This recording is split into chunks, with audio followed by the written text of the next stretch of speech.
Have you ever wondered what it's like to listen to two nerdy best friends talk about pointless stuff for an hour?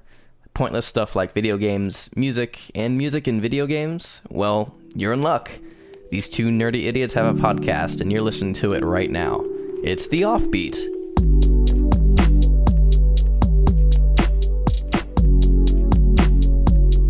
All right. Cool. So how you doing, dude? I'm all right. I slept way That's too it? long, like I normally Same. do. I woke up at about 1 p.m. I woke up at like 12-ish. Oh, Jesus Christ. I remember I was supposed to go to work today. Yeah. At 3 to 6, pretty short shift. Yeah. And my boss texted me, he's like, hey, I forgot. We have the other person coming in today, so you don't need to come in. That's pretty tight. Yeah. And then I remember I was like asleep when he texted me. He texted me about 10, Yeah. 15 or some shit. And I thought my phone was just going off like 6,000 times. Like, oh my God, what the hell? So I roll over and I look at my phone. And I just see a text from him. And I was just like, hallelujah. And then I don't remember anything after that. I just fucking You just passed out again. Yeah, no, it was crazy. Yeah. Like, I remember waking up, like semi-waking up again, like 3 hours later. It's like 12:55. I'm like, roll. Ruh-roh. Oh, man. Oh man, that was, yeah. So I'm tired. Yeah. Anyway, hi, how's it going, everyone? Yeah, welcome back to the we're Offbeat. back to the podcast. Good stuff. Yeah, it's me, Taco. It's me, Steven. Your That's- same that's- pals as the last yeah, time. we're still the same people. Yeah. Unfortunately. Sorry for you. Yeah, unfortunately for you. Yeah. Oh man. So this week we kind of went over our notes from the last episode, and noticed we forgot about some stuff. Forgot about some albums we'd like to talk Some about. good albums. Well, I'd personally like to talk about. Yeah, no, I haven't listened to any of these. God damn it. I always tell you, like, dude, you gotta listen to these. And you're like, all Yeah, right, I man, I know. will. And then you never I know. fucking do. I'm such a hypocrite too, because like I'll tell you to listen to something, and if you don't immediately listen to it, I get tilted. I know, that's how I get too, bro. Like, I'm like no, you gotta keep going, dude. Come on, dude, you haven't even gotten to the best part, dude. bro, you haven't got to that part yet. Bro, you gotta do it like right now. Oh yeah, well, I'm gonna make you listen to these now. Okay, I have listened to, like, I've listened to these bands, obviously. Yeah, I know. Just not these specific these new records that they records. put out. Anyway, the No. first one is Turnover. Classic Tumblr core band Turnover. They put out Good Nature. Second only to Lydia. Yeah, pretty much. So Turnover's Good Nature. When I first listened to this album, I was like, all right, this is pretty cool. And then I listened to it a little more and I was like, I'm disappointed. And then I listened to it even more wait. and I was like, wait, no, I'm not disappointed. This is really good. So That went in the complete opposite direction I thought it was going. I thought you're like, oh, this is cool, this is okay, and then like I listened to it more and it's like, no, this is more than cool, this is great. But then you're like, I'm disappointed. yeah, then I got disappointed. This sucks. And then I was like, oh, this is good. Yeah. So yeah, leading up, like, Peripheral Vision, man, like that. A lot of people, like, they just disregard it as, like, the main fucking album of Tumblr, which I agree. It's kind of annoying to see it, like, just like, praised so heavily on Tumblr, but I think it should be praised, because I feel like that album, to me, when I listen to it, it's almost like listening to To Pimp a Butterfly or something like that, where it's like literally a fucking movie. Like it feels like a movie when you're listening to it, like, front to back. At least that's how it feels like to me. So there's how you relate some Tumblr core to some Kendrick Lamar there. Okay, once again, you kind of caught me off guard with that. Yeah, I got some ideas up my sleeve. Yeah, but ideas on your sleeve, dude. You got them tattooed there. Every time you got a new idea, you gotta. I gotta get a go tattoo. fucking tattoo. I gotta go, dude, or I'm gonna forget, dude. Yeah. Good Nature, though, it's the album name is kind of just reminiscent of what the album sounds like. It's just good vibes, and like it's not trying to be like a fucking movie like Peripheral Vision, but it's like it's more just like laid back tunes. I personally feel like it's like a fucking movie. Okay, because once again, I've listened to some tracks off of it. I never listened to it all the way through. Yeah. The album was kind of like before. Okay, you know, I know it's been out for what, like 2 years? Yeah, now? 2 years. I still haven't listened all the way through. I haven't listened to it all the way through. I know it's my fault. I know. Yeah. I'm bad. But it was kind of ruined for me, like this year. Oh, before, I remember that. Like as I was like, you know what? I'm gonna sit down. I'm gonna listen to Peripheral Vision. Oh, you know shit! You're lagging like, a little bit. This was album of the year when it came out, and I was like, okay, huh? What? I think you're back. Hello. What? Are you back? I'm back. What do you mean? Oh shit. What? Okay, I think you're good now. You kind of lagged out for a bit. Sorry about that, guys. Okay. Yeah. Go on and repeat what you said. What? I was just saying like it was kind of ruined for me this year. Cause like I was getting to that point where I was gonna listen to it. Yeah. Like it was because everyone was like, when it came out, it was album of the year. Everyone like loved it. It was my album of the year, 2015. Yeah, it was like yours. It was a couple of our buddies and all that good stuff. Yeah. But like then this year, I went down to California and it was just I don't know. It was just ruined for me. Yeah. So like I just don't. You just don't. You don't fucks with it. No, I don't fucks with it anymore, unfortunately. But you know, I'll give the new one a shot. Why not?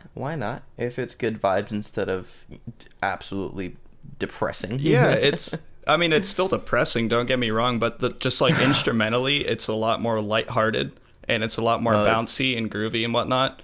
And it honestly, the songs kind of blend together. Which is why I'm just saying, like, it's just kind of good vibes. It's not like a movie or anything, because Peripheral Vision, like, kind of paces itself really well, where none of the tracks really sound super similar. But Good Nature, like, it sounds pretty similar, but there's gems on it. Like, I think, like, Curiosity is a fantastic track, and All That It Ever Was is probably my favorite track on it. It's like, I think it's the third to last track, and it, like, really separates the vibe more so than like any other track on the album, which I think is cool. Separates the vibe, as in like it's like the most like upbeat one. No, and it's it like kind of separates it from. What do you mean? Not necessarily most upbeat, but just the melody is the most different on the entire album. It's the most out there for them. It's kind of like a modal kind of melody kind of thing. I don't know. Okay. Yeah, it sounds pretty cool. Okay. I like that album. Cool. That's pretty cool, dude. It's good stuff. It's pretty cool, dude. Yeah. I don't know, man. I just been listening to fucking trap, dude. Yeah, well, yeah. Nowadays, I just listen to trap, but a few months ago when this came out, I was vibing with it pretty hard, which I still do from time to time, but it's just trap nowadays. It's just trap. I mean, as of yesterday, apparently, I was listening to nothing but Michael Bublé, the Christmas album, because, you know, that's just what you do in December. That is, I fucking love Michael Bublé. He has a fantastic voice, you know. He really does. A lot of people say he's boring, but I think those people are dumb and need to learn multiplication tables again. Oh, shit. Because if you don't know your times tables, you can't appreciate the bubble. Yeah. Michael Bubble. Michael Bubble. I'm so sleep deprived. I'm sorry, man. Like, I don't know what. What the no, fuck is I don't wrong think I'm with sleep you? deprived because I slept for like almost 12 hours. You just slept too long. Almost 12 hours. Yeah. I'm just tired because of it. Yeah, for real. Like, that's not cool, man. Like, I'm always like, I need more sleep, but then I get more sleep, and my body's like, you need less sleep. Yeah. Anyway, yeah, that's that turnover. Yeah. What's the next one? Next one I want to talk about is Antisocialites by Always or Always. Is it actually pronounced Always or Always? I'm almost certain it's Always, but okay. Because like every time I see like the V's in place or something, it's always been like in like a black metal context. Yeah. And like you pronounce it that way. Yeah. No, I I think it's pronounced Always. I don't really know, but Okay. it's nonetheless, I've been a fan of Always since they released their debut album. I think it was like 2014. So it's been like 3 years. Oh yeah. 3 years since they put out they're something. Relatively young band. Yeah, very young. Little baby band. Anti-Socialites, I loved it since they dropped the first few singles off of it. I can't remember the song titles off the top of my head, but I just remember like bumping them all the time before the album came out. I know the song titles. Yeah. I know. Yeah, it was there was All Star. Shut the fuck up. That was the opening track. Yeah, and then number 2, which is actually the title track. Weirdly enough, it's Crawling. Crawling in. Yeah. No. Like, yeah, but Anti-Socialites kind of breaks free from the all jangle pop kind of thing that they were going for before. Jangle pop? Jangle. Yeah, like What? Jangly guitars. Like jangle? Like I don't know. It's called. I think Like it's a genre. It's a subgenre called jangle pop. Christmas, like Christmas jangle kind of stuff. Like I've never heard of this. Yeah. Well, I think you're probably in the wrong area. Okay. Oh yeah, but it's pretty good. I really think you should listen to it, Taco, because like a lot of the elements, and some of the later tracks draw elements from like post punk and stuff like that. Okay. So okay. there's So how are the 808s then? post punk. No. How in the Always album? How are the 808s? Dude, you're just fucking memeing on me, and I don't appreciate it when I'm trying to talk about an album I really enjoy. Okay, I'm just telling you, man. If I'm gonna listen to it, there's gonna be some disrespectful 808s. Nope, dude. there. You won't find it there. Okay, I'll still listen to it. You should. I think you should. Okay, cool. I will. Yeah, that's definitely one of my albums of the year, though. All right. Cool. That came out this year, then? Yeah. Oh, I'm surprised we didn't talk about it on the other episode where we're talking about our favorite albums from this year. Well, because we missed over it. This and Good Nature. Yeah, we were just memeing too much. Yeah. All right. Cool. And then you had like one more. One you more. wanted to It's not an mention, yeah? album, but the band Now has finally put out some new material.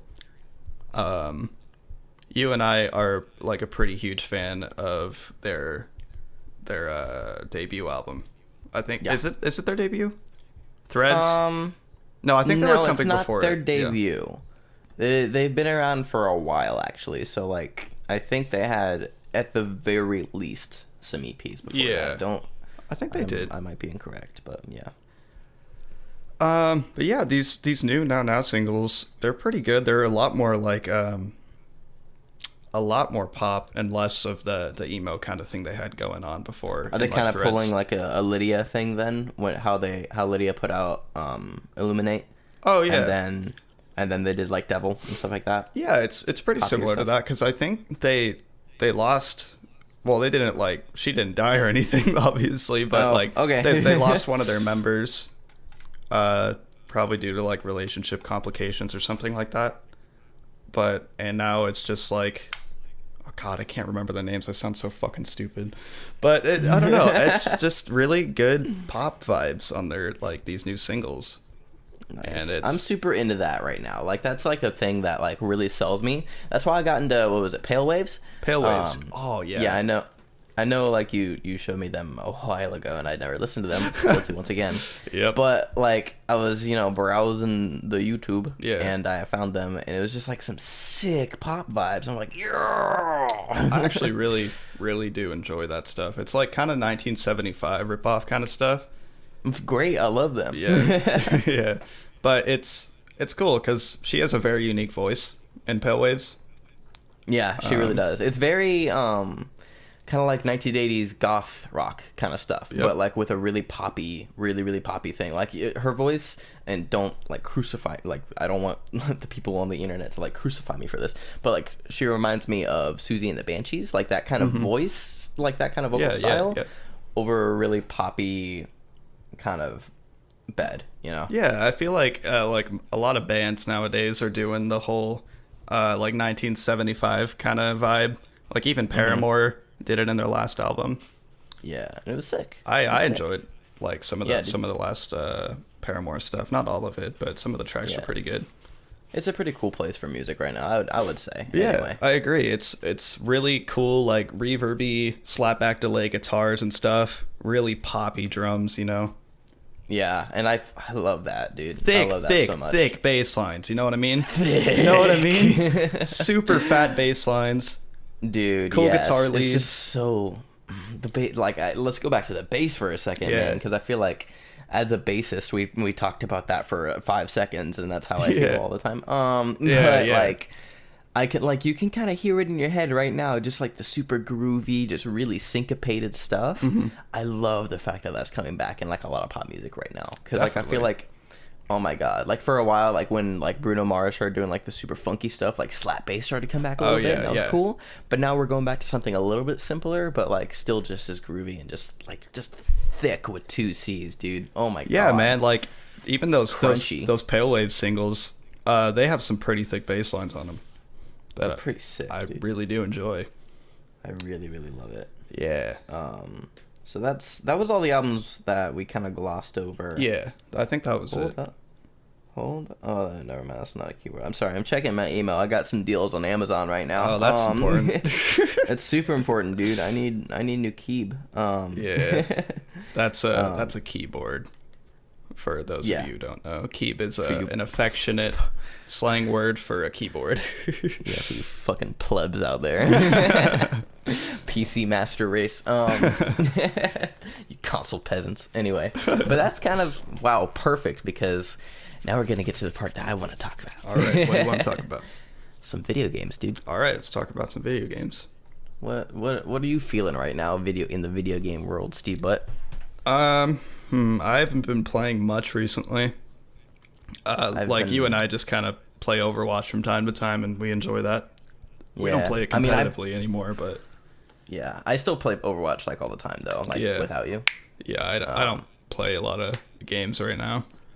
Yeah, I've been like trying to dedicate some time to getting good again, because I really enjoy that. I just like Overwatch. Yeah, it's a good game. It's a great game. It really is. The problem, though, is the community. Of course. As with almost every online game these days, it's just like the most toxic thing. Yeah. Like, I quit Paragon because of it, and Paragon is a super fun game. Yeah. A lot of you might not know Paragon is not quite as big. It's a MOBA by Epic Games. It's actually a cross-platform MOBA. It's on PC and PS4, and you can play on PC but play with your friend who's on PS4. It's pretty sick. It's a card-based MOBA, I guess you can call it. Yeah. So it's your traditional MOBA, you have your different roles, you have your 3 lanes, your jungle, your towers, and your core, and all that good stuff. And anyone who's played League, Dota, any of that, you know what a MOBA is. Yeah. But I think the cool part about it is a couple things. One, the character design is super, super cool. They all look fantastic. The game is gorgeous. Yeah. And it's less of like a MOBA view. Like if you've played League, you know that camera angle, the super up top. It's a very traditional to like classic MOBAs, right? But Paragon has like a more third person over the shoulder thing, really down low. When you're spectating a match, you can watch it in MOBA view if you want. I didn't know that. Playing, yeah. I spectate matches. Probably looks really interesting. It looks interesting, yeah. It looks like League, basically. Yeah. Or Dota. Yeah. Which I haven't played either of them because I'm a newcomer in the MOBA scene, and I've heard those games are not friendly towards newcomers. No, which is it's another very problem, hard to get into. Yeah. Yeah, and especially with the community, because they're all just like, if you're not good immediately, then they will flame you really. They're gonna shit hard on you so hard. Oh yeah. I remember my very first game of Paragon a few years ago when it was still in alpha. Is it still in alpha? It might be in beta now. No, I don't know. It's in beta. Yeah, but it was pretty early on, and my very first game I was playing with my cousin and his friends, and I didn't know. I've never played a MOBA before that. I didn't know that there was a card system in place. Like they didn't really. To my credit, they didn't explain it very much. We just kind of hopped in. Yeah. And I immediately got reported by the one person on our team who shit. wasn't in our Skype call because I just kept dying and I wasn't good. I didn't know what I was doing. I didn't know there was cards, there was points to spend, there's stuff to do. Yeah. I kept dying, dude. I was used to like playing games where you just go up and you frag. Dude, you know? it takes so much preparation to get into a new fucking MOBA. Like It really does. So I got back into Paragon recently, and it's super, super fun. They changed the card system, which a lot of the older players are really complaining about. Yeah. But for me, I think it's super, super fun. Maybe just because I never played the old version. I think the aspect of building a deck with your gems and like kind of trying to get to an end game build, like in current stage Paragon, is super, super fun. I really, really enjoy that because I like card games. You know, I play a fair bit of Hearthstone and stuff like that. I like building decks. Yeah. I mean, I just got into Hearthstone. My buddy was just teaching me how to play, but I think it's super, super fun.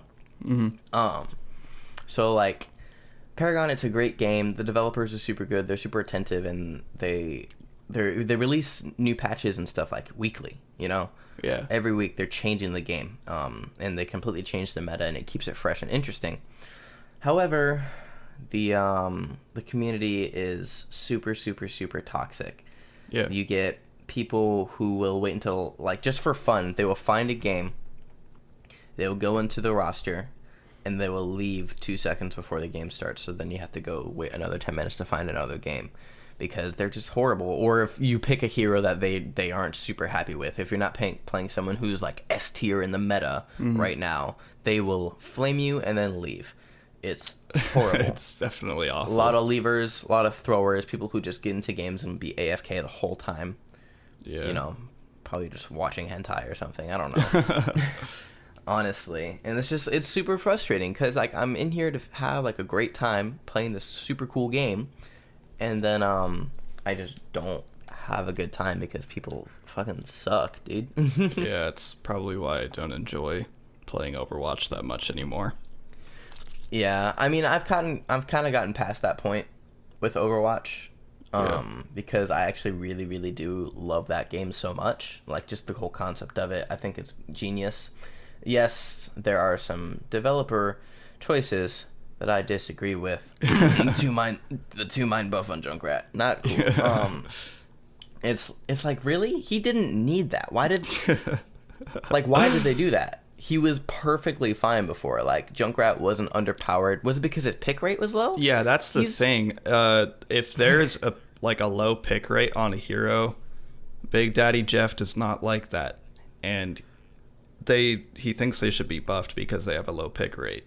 That's not how it works, though. Like, he was just niche. Like, I mean, he was super fun, and he was still powerful. Like, you could wreck with Junkrat, like pre-buff Junkrat. You could.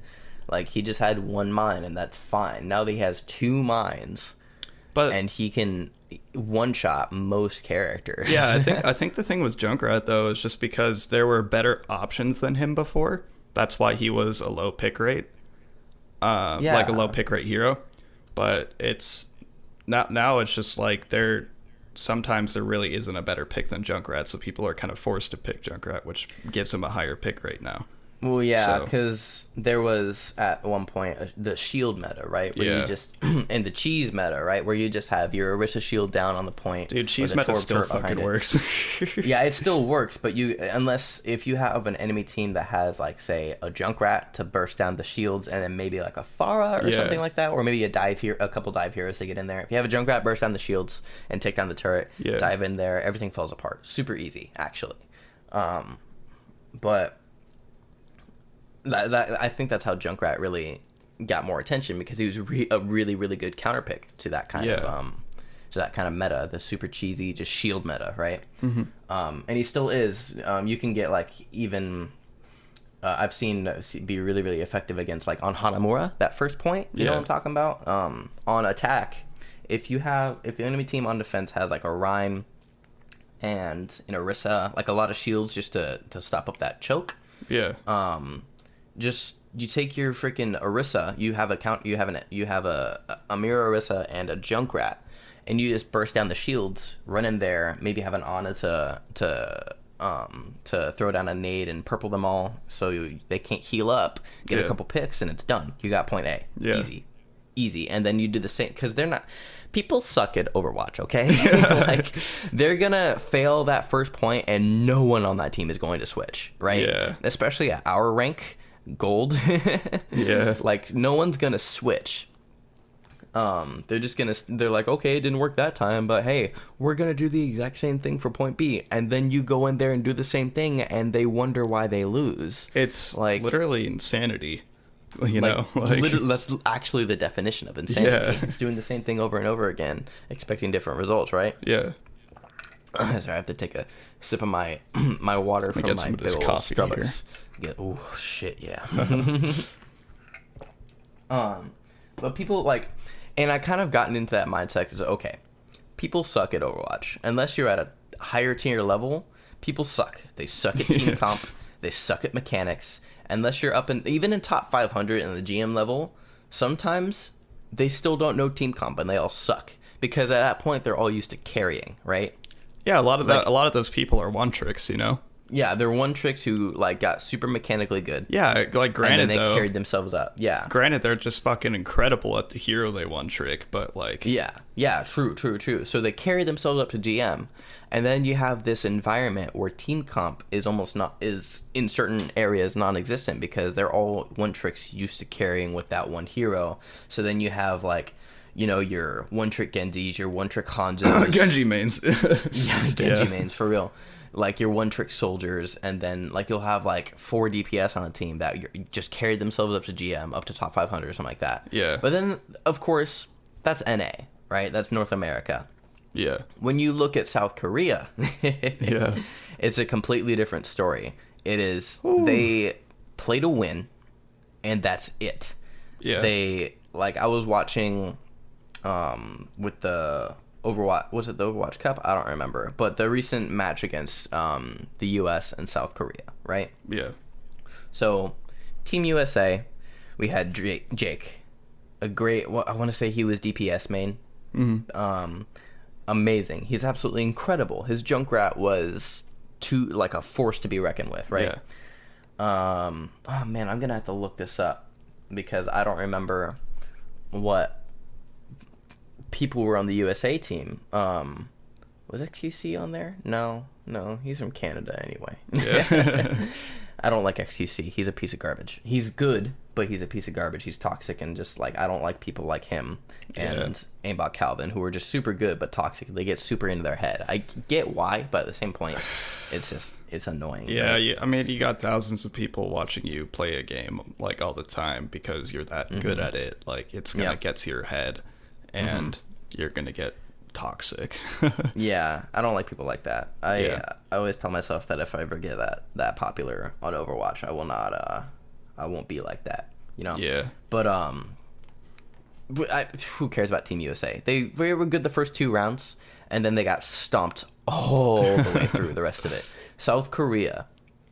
The way people from South Korea who play video games take it is, they are going to win, Yeah. and that's it. In their mind, that's the only outcome. There is no other outcome besides they are going to win, and then that's what happened. They play yeah, I'm sure you have one tricks in South Korea, but let's say Ryu Jae-hyung. He is my favorite Overwatch player of all time. He's a support main, just like me, and he's known for his Ana, right? At one point, I don't know if he still is, but he was number 1 Ana ranked in the world, right? Yeah. But that's not all he does. He is a flex player. He even plays Widow. He's great at DPS. He's great at support. He's an amazing Lucio. He's an amazing Ana, amazing Mercy, amazing Zenyatta. He's great on the Zenyatta. He's great on Widowmaker. I've seen him on McCree. He plays what is needed, and then he's good at it. For sure. Everyone in NA who's good at it, aside from a couple, like say Tin the Tapman, right? He's great. But he flexes. He'll play what's needed, which is good. That's what you want in Overwatch, right? Yeah. But you see so much of this one tricking in like North American servers that it helps breed toxicity, right? Because if someone doesn't get the pick that they want, or if, you know, there's a one trick Genji main and Genji's just not working, Like, the enemy team has Zarya and freaking Symmetra or something. and a Symmetra and a Winston. Yeah. Which is a weird comp, but Yeah, it's whatever. very it weird, happens. but it could fuck up a Genji, that's for sure. But then he refuses to switch, and his team gets angry because they're in ranked, and they're like, please, like, it's not working. Like, just switch. It's fine. But he gets super angry and toxic about it and starts throwing, right? Yeah. Like, you and I have played comp together so many times. Like, how often has that happened? A lot, Yeah. right? A lot. Like, don't get me wrong, I still love the game. It's just people suck. And that's really what's wrong with a lot of these great games right now. Paragon, Overwatch, like, even like League of Legends and CSGO, great games, but the community is so horrible and toxic that it's hard for newer people to get into, which really sucks. Agreed. Yeah, man. It sucks, dude. I personally, I play Tracer a lot. Tracer is my main hero. Of course, now I've been kind of forced to play a tank all the time. Yeah. But that's good though. It's gotten me a lot better at Winston and Diva. I pretty much only know how to play dive tank. So Winston Diva, that's about all I'm good at. But like, Yeah. what I'm not Which is playing hard. them. Yeah, Which is hard in the meta right now because of Doomfist. Yeah. He's an anti-dive hero, definitely. Yeah, but like when I'm not playing those guys, I play a lot of Tracer, and I love playing Tracer because she's viable in almost every comp on almost every map. You know what I mean? Mm-hmm. Even Exactly. attack, defense, it doesn't really matter. If you have a good Tracer, she can really fuck up the team. That's what I think's so admirable about the character design of Tracer. Because yeah, no, she was really well designed. She was she was like the first hero implemented into the game, I believe, right? Yeah, she was. Everything kind of builds around Tracer, That's why they've never changed her since the game came out. And you know what? They're right. There have been no changes to Tracer, huh? No changes at all. Whoa, that's crazy. I never thought about that. They perfected Tracer and they build the game around her. Yeah, that's true. That's why I have a pop figure of her, because she's the best hero in Overwatch, in my opinion. I've got pops of my two favorite characters. I got my man Lucio. Yeah. I was a Lucio main for a while. Thanks DPS Stanky. He was the reason I decided to get good at Lucio. Did I say DPS? Yeah, DPS. Oh no, Stanky. Because I was thinking of a joke that I heard. There was someone was like, "I'm D." What was dots per? They said. I'm DPI Stanley, and I was thinking of that, and then I said DPS. Yeah, freaking Lieutenant Eddie video. Yeah. I was thinking of that, and then I said DPS. I'm sorry, Stanky. I know you don't play Overwatch anymore, and I know you're never gonna listen to this podcast, but I'm sorry. DSP Stanky. He was the reason I started playing Lucio. Then I got good, and then just the other day, I finally got the Lucio Pixel Spray. So that was good wonderful stuff. Yeah. Oh man, I was so hyped on that. It was like midnight, and I was playing with a couple of our buddies on Discord, and I almost screamed. Oh man, it was amazing. I stole a kill to get it. I got 2 kills while I was wall riding, and then the third kill, my buddy was about he was playing Roadhog, and he hooked someone, and he was about to get the one shot, but then I booped while I was wall riding, and I was like, I'm sorry, I stole that kill, but I just got the achievement. And I almost screamed, and I'm pretty sure I peed a little. So I peed my pants a little bit. Yeah, but the other pop figure is actually a character I've been playing a lot lately, because in quick play at the very least, because I want to get good at her, is Widowmaker.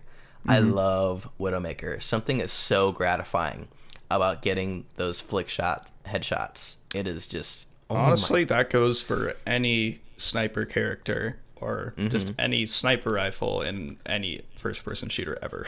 Yeah, except for Ana, because you can't get headshots with her. But I still play a lot of Ana because I love her kit, and she's really, really fun. And I think she's super useful in almost she's actually pretty niche now, right? Yeah. You gotta have at least 2 tanks, I would say, because she gets a lot of value there.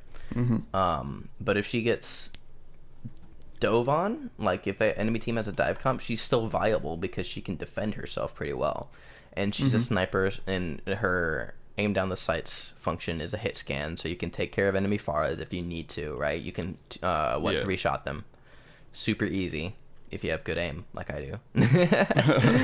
But yeah, I still need to get I like Diva's my favorite tank to play, so I need to get the Diva 6-inch pop figure. I might ask for that for Christmas. That'll be cool. Yeah, I don't have much room in my weeb corner. For those of you listening that don't know me personally, I have a little weeb corner on my desk. It's kind of hidden behind my second monitor, but over there I have my pop figures. I have my little Corpse Party figures and my Corpse Party soundtrack. I have my ocarina over there. Yeah. I have my DS games. What else do I have over there? Give me 1 second. I have my Genji Shuriken over there. It's a little Genji Shuriken fidget spinner. I have, let's see, Shinoa from freaking Seraph of the End. I have that pop figure, and I have Daenerys Targaryen from Game of Thrones. Where the hell do you get anime pop figures? Because I know there's like Naruto and One Piece ones, but like Seraph of the End, really? Like, yeah, dude. I was super stoked. How the fuck do you get that? I was waiting for my girlfriend at the mall. I guess it's a mall. Yeah, there's a little place by where I live. It's like a little, not a strip mall, but there's cool stores there. Yeah. And there are two stores right next to each other. One of them is like a board game / card game store. Yeah. And the other one is just straight up like a weeb paradise. Like they sell comic books, manga, art books. I got my Senran Kagura art book there. And over they have a little corner that's just filled with pop figures. Like they separate them from TV shows to books to like British TV shows. They separate the American and British TV shows, and anime ones and video game ones. So they actually have a couple Overwatch ones there, which is super rare to find in stores. Yeah. Unless you're in like Chinatown, LA, which is where I got my Lucio one. Shout out to Sierra, she bought that for me. And then there's just like a section for anime, and yet they have like a lot of like more obscure ones there. Actually, they have like the Naruto and Dragon Ball Z. Well, actually, Dragon Ball Z, do they? I don't remember. Probably. I don't think I've ever really seen Dragon Ball Z pop figures though. They exist definitely. Yeah. But I got my my Shinoa Hiragi one there. I was super stoked on it. I immediately was like, I'm buying this. I'm buying it. That's it. Bro, over here in LA, I was with my girlfriend and we went to Little Tokyo. There's like a place kind of underground. It's technically like a little strip mall underground in Little Tokyo. And there's one store that is the most anime weeb heaven I've ever been in. Oh I could have spent thousands of dollars there. Oh, dude, there was just more manga than I've seen in one place ever. They had like anime Blu-rays and DVDs and whatnot, and tons of like figurines and whatnot, like a lot of Final Fantasy ones that are like $300. Sick. And, yeah, just all those really expensive figures that are cool to look at, not to buy. Bro, do you know because of all the attention to detail on them, you know? Dude, I would pay so much money for like a sick Noctis figure. Are you kidding me? Oh yeah, Noctis. He's cool. There was definitely one of him there. Nice. I love 15. I really people can say what they want about Final Fantasy 15. I thought it was a gorgeously done game. It was super fun. It has like infinite value to just keep playing. Bro, really. You better believe I'm fucking buying that when it comes out on PC. Dude, same, dude. It's coming out January, I think. Is it? Oh, yeah. Shit, I'm buying it again then. I was considering buying it on PS4 the other day because they actually have the 60 FPS patch on PS4. Oh, that's tight. I only have it on Xbox One right now. But the thing is, I have like the season pass on Xbox One, so I get all the DLC and all the cool stuff. Mm-hmm. So I think I'll just wait for PC to buy it again and then get the season pass on there because, dude, the DLC that they've come out for this game is actually like old school expansions, you know, like separate storylines that actually have like hours worth of content. Yeah. It's not just, you know, Bethesda, like armored horses. It's like really, really good. Oh my goodness, dude. This game is so good. It's really, really a time like sinker though. You have to put a lot of time into this game. It's going to take very, very many hours just to beat the storyline. But what I recommend for you and anyone else who is thinking about playing this beautiful ass game, do not just play the storyline. Just don't do that. This ain't no Carl on duty, dude. You gotta do the side quest. One, they're rewarding. You get cool stuff for doing them. Yeah. And two, if you don't do them, you're gonna be underleveled and you're gonna have a tough time with final bosses. And three, it just adds so much character to the game because these side quests, they're not just like, hey, go get 3 of these, and that's it. Like, you develop bonds with the side, like the quest givers, and like the more friends you make, as in like more quest givers that you like interact with a lot, the cooler this one other hunt becomes. Like, it's just super, super good, and you're not gonna enjoy the game if you just play the story and then that's it. You have to do everything this game has to offer. Do the chocobo races. You know what? Find all the upgrade parts. Just do it. That's a lot like a lot of Zelda games you can kind of skate by without doing all the side quests, but one game that you need to do the side quests in is Majora's Mask, because those are the most beautiful side quests I think that have ever been done in a video game. Yeah, you know, I agree with that wholeheartedly, because, I mean, as you know, I've only beaten one Legend of Zelda game, and that was the Wind Waker HD remake on the Wii U. Because I made you beat it. You made me beat it. Made me do it. I was like, dude, you got to experience this ending. Yeah, I know. It was great. It was worth it. You had, some days you had to force me to sit down and play it, but I'm grateful for that. Yeah. I got very close to beating Twilight Princess, which is actually the first Zelda game I ever played. But I never beat it. I used a walkthrough for most of it, because honestly, the ninjas in that game are pretty difficult. Once you get to the Ice Mansion, that one's tough. Yeah, they're tough, dude. Even with a walkthrough, it took me like a good 3 to 4 hours to beat it. It was crazy. Yeah. It's just a really long dungeon. But I got to the last dungeon, like I got to Hyrule Castle, and then even with the walkthrough, the very first goddamn puzzle in it, I couldn't figure it out. Like the way the walkthrough worded it, and I looked elsewhere, I just couldn't figure it out. It used like cardinal directions and stuff, and I've always been horrible with that. North, east, south, west. It's not good in my head. But yeah, no, I agree with that, with the side quest thing in Majora's Mask, because like even as someone who hasn't played through Majora's Mask, I've sat there and I've watched you play it, and those side, like, just playing the story is cool, but those side quests were super cool and fulfilling, right? Like, they were well written. That's just a fantastic game. And like one of the cafe side quest in Majora's Mask is definitely the most emotionally gripping side quest in a Zelda game, I think. Is it? I don't know which one you're talking about off the top of my head, but I'll trust you on it. Yeah, it's the one, I don't know if you've like heard about it, but it's the one where the one married couple cafe gets turned into like a kid, and he's wearing that like Pikachu kind of mask thing. Have you seen that? I have not. Okay, and basically like you're just trying to like reunite them as a couple, pretty much. Okay. Yeah, it's very interesting. Yeah, that sounds super cool. Because Majora's Mask is quite the evil figure. yeah, I know that much. Like I said, I don't think I've ever even played Majora's Mask. The other one that you had me sit down and play was Ocarina of Time, right? OOT. Oh yeah, you play a little bit of that one. That was good. Yeah, that was fun. I think the only turn off for me was just because the old clunky controls. I'm a spoiled brat, and when it's an older game that doesn't have great controls, especially because we're playing on an emulator. Don't tell anyone, but we're playing on an emulator. I own the game. It's okay. Yeah. Okay. Yeah. True. You do own the game. You own like all of them. But it was that kind of turned me off, just because I have a feeling if I were to play like the remake, or if we mapped the controls a little bit better, it would have been a bit more enjoyable for me. But controls are always like a really big part of a game for me. I think that's probably why I always I love Resident Evil games, but I like watching. I was just gonna mention that. yeah. I love watching people play those games, but playing them myself, A, they're scary and I'm a wuss. B, the controls are difficult, and they're meant to be. Like, that's not bad design. It's just how it is designed. It's meant to be difficult because that makes it harder and scarier. Like, you actually have to work towards surviving in those games. Not the newer ones, usually. Not the newer ones, no. I mean, don't get me wrong, Resident Evil 7 was still a fantastic game. Oh, I wasn't even counting that. That one is just like...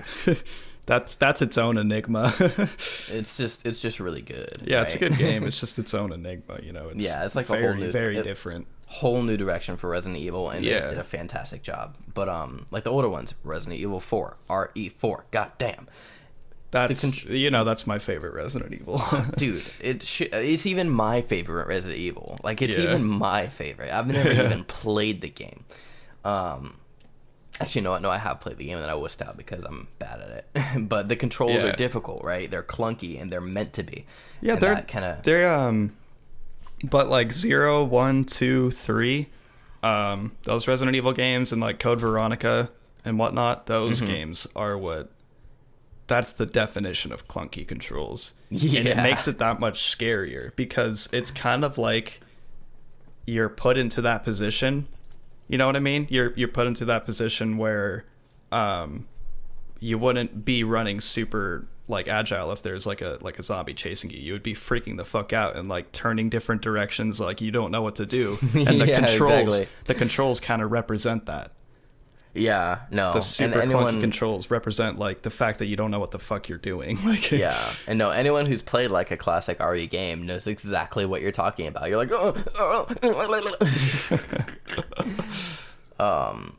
but you know what's another super super cool thing about RE is What?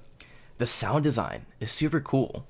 Like the way they, not just like music, right? Like Yeah. the music is good, of course, but the way like the sound design itself, like what kind of like the ambient noise and what parts of the game don't have sound, what parts of the game do have sound, like the way they use that to create like just a tense, terrifying atmosphere is super super cool. Yeah. And I know we did want to talk about video game music, like we can do that because if we're talking about Zelda, then we're talking about Zelda music, right? Yeah, it's a funny thing because I was producing some tracks and I like showed it to you and you're like, hey, the melody in this kind of reminds me of like a Zelda game, like a Zelda Yeah. intro or something like that. Yeah, the chords you use always like seem heavily influenced by that kind of stuff, and it's super And cool. I don't really mean for them to be. It's just kind of impacted in my head in such a large way because they've like the Zelda games have like they've just played such a major factor in my life. Sorry, I just got a text and I was reading that. Oh, okay. But and I showed it to one of my other friends. He's my good friend Dylan. He's at Berklee College of Music in Boston. Oh, And yeah. Easter. Yeah. He's he was just like, yeah, man, like this actually reminds me of like an old Zelda game. And I was like, shit, that's another person who said that. Like, I'm not trying to rip it off. I had actually no intentions for that. But it's kind of cool that like my writing is on like not on the same level, but people consider it to be like inspired by that when I didn't intend for that. I thought that was kind of cool. Yeah, no, it's a cool thing. It's like like Zelda inspired R&B, and that's actually super super cool because I've never heard that done. You know? Yeah. Like you can talk about it that way too. Like someone that asks, like, "Hey, what kind of music was it?" So it's like imagine Zelda, but R&B. Yeah, like trap inspired R&B. But Imagine like, if like Frank, Zelda. imagine if Frank Ocean really liked Suicide Boys and Zelda. Yeah. Exactly. And that's a super cool picture to paint in someone's head, right? Yeah.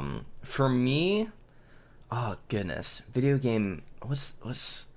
I'm trying to think. Okay, so favorite video game music. Final Fantasy pops into mind. Nobuo Uematsu is the one who composes all the Final Fantasy music. I don't know if he still does, but he had for a long time. Yeah, you did. And that always like, for me, that always kind of like stuck out. Along with Zelda, has always stuck out as like the best of the best of video game music. I definitely I consider Zelda to like obviously because I'm a huge fanboy. I consider that to be the pinnacle of game music, but I consider Final Fantasy to be a close second. Yeah. No, there was actually, I mean, it's not a new game anymore. It's been out for a few years. I can find out right now. How long has this game been out? It's been out for 2 years, almost 3 years now. But a newer contender for like really, really good, just memorable, super memorable music is actually Undertale. Oh yeah. Undertale had fantastic music, and it was all composed by the developer. Sorry, I'm on the Steam page right now, and I found one not recommended, and this guy, this guy's so salty because of taking calling you. Oh my goodness gracious. Okay. Someone's super dumb about they don't understand what like an RPG is. Apparently, they play Oh. Call of Duty. Like this game is 6 hours long. It's so long. Like what? That's a short game, my dude. Oh my And you god, only- that is a short game. And the game is longer than that. There's so many endings. Okay, whatever. Music. Undertale music is good. It's just really good, okay? Like, Yeah. Toby Fox, he's the guy who developed it, and he wrote all the music for it, too. And, like, it's so good. Like, it's Yeah. super creative, too, because the sound, like, the sound choice, like, as a producer, and you know what I'm talking about, sound choice is super important, right? Like, what kind of snare do you want? What kind of, like, how does your 808 sound? Like, what kind of kick, right? Like, the sound choices he uses dog barks for entire songs at some point. And That's it's crazy. super good. Like, It's like some Andrew Huang shit. yeah, no, for real. Like I made an entire trap song using fucking like faucet turning sounds. You know? Yeah. Like that's Using exactly what it my is. fucking right thumb. Or something like that. Yeah. That's exactly what it is. It's Yeah. so good. Undertale, like, apart from the story, I mean, the story is fantastic. It's super meta, but like the sound design and the sound, just the music itself for the different areas is super super good. And you can just like sit, like when I first started playing it and I got to like the snow area, it's been a while. I haven't played it since I like moved up here, but you could just sit there and listen to the music. It's fine. Like that is a soundtrack I would buy on its own and just listen to it. It's super good. In fact, Yeah. hold up. Is it on Spotify? It is. Hell yeah. I'm saving that. Yeah. It's 101 tracks long. So it's pretty long, but they're all super super good. I'd put that on the top of my list. Along, there was another one. Oh, I'm an idiot. Oh no. Dark Souls. Steven. Oh yeah. Dark Souls. Dark Souls. Man, the Dark Souls soundtrack is so gorgeous, so emotional. It just, oh my god, you can, like, if you weren't stressing out about the boss fights all the time, you could just stand there and listen to it. Like, it's just big and epic. Like, you're a fan of the Dark Souls series too. Yeah. Probably haven't played it quite as much as I have. Yeah. Or invested as much money into it. But I need to. I really need to. I own play every more of it. single game and every single edition of every game, except for Demon Souls. That's the only one I don't own. Yeah. But like I own Dark Souls 1 and I own the Prepare to Die edition separately, and I own Yeah. Dark Souls 2 and I own Scholar of the First Sin separately. The only one I don't have the separate edition of is Dark Souls 3. I just have the regular edition of that. I don't have the DLC for it or anything like that. And I haven't beaten any of them because I'm a scrub and I'm bad at them.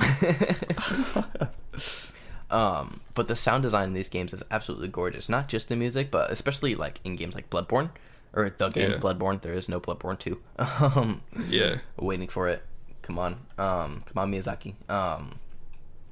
But like the sound design in that with just like the enemy sounds and the fact that they talk, and like you can hear just like the different like torment. It's like an eldritch horror kind of thing, you know. Yeah. It just makes the game super super tense and super scurry. Yeah, it's funny. It's funny you say that about the music, because when I think about when I'm playing Dark Souls, I think about silence and just the foley in the game, Yeah, and yeah, I all know that's the- super important. like the great sound design and just the fucking visceral like sword cuttings and all that. You know what I mean? That kind of stuff that you can really feel the weight of every attack. But when I think about it, I just hear like the silence in the background, because there's definitely a lot of moments where you hear nothing but the foley in the game. And that's super important, right? Because then you get to a boss fight, and all of a Yeah. sudden the music kicks up, and this big epic like And you're like, ah!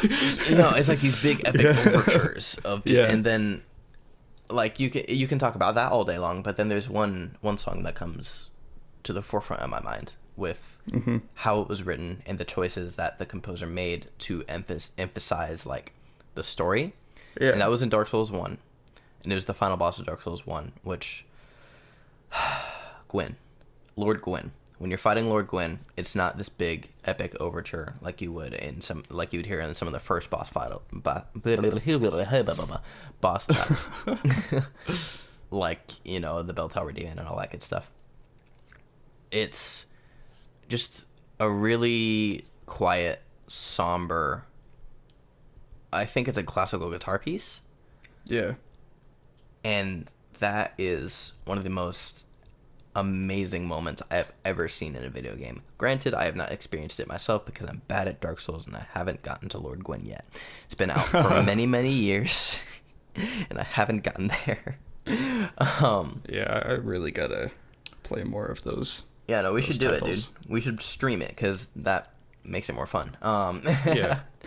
But I actually watched a video that broke down the composition of that song, and I'll link that to you later on because you gotta freaking watch that video, and that made me like appreciate it more. Yeah.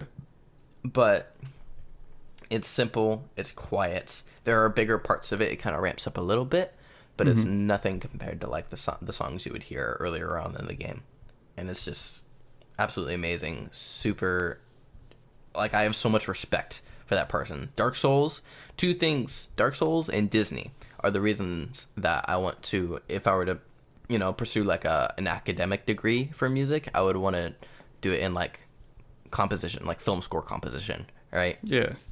They're the reasons I want to do that. It's just super amazing. Next time, if any of you guys play Dark Souls, or even goddamn Nintendo games, Mario Kart comes to mind with amazing song choice, right? Especially Mario Kart 8. Just some hot jazz. Just pay attention to that kind of stuff. Alien Isolation comes to mind with its lack of sound. It makes it terrifying. There's like no music in the game. Like none. Yeah. It is not okay. And Dead Space as well. The sound design in that. It's an older game. Came out in what, 2012, 2011, something like that. Yeah. That comes to mind with amazing sound design. With the horror sounds that they chose. Just kind of, you know, pay attention to that kind of stuff. If you're playing a game and you're not paying, if you just turn off the music or the sounds or anything like that, you're really, really missing out on like half of the experience because people put a lot of work into that. I know, like a lot of people just play Call of Duty and that's about it. And there's nothing about Call of Duty comes to mind with sound design or anything like that. Honestly, Yeah. like Avenged Sevenfold composes most of the music for the new Call of Duty, so let's I'll just leave it at that. Yeah. They do a lot of that. Yeah. I don't know if they do anymore, but Is there any other game that kind of pops in the front of your mind? Because I'm having trouble thinking about any more above that. I mean, Metal Gear Solid is pretty good, but oh yes, Really? Metal fucking Gear Solid, dude. with the sound design, really? I don't know about just the sound design, but I'm thinking of the main theme of Metal Gear Solid. Oh, you know what? Which one though? Just, I don't know, the one you hear all the time, the main Metal Gear theme. Yeah, you know what? That's a pretty good one. You looking it up? Yeah. That's a really good one actually. You always hear one of them in the memes though, the ha ha. Yeah. Yeah, that one's a Metal Gear Solid 5. Oh man. That's from Dude, 5, I could talk about fucking Metal Gear Solid for a while.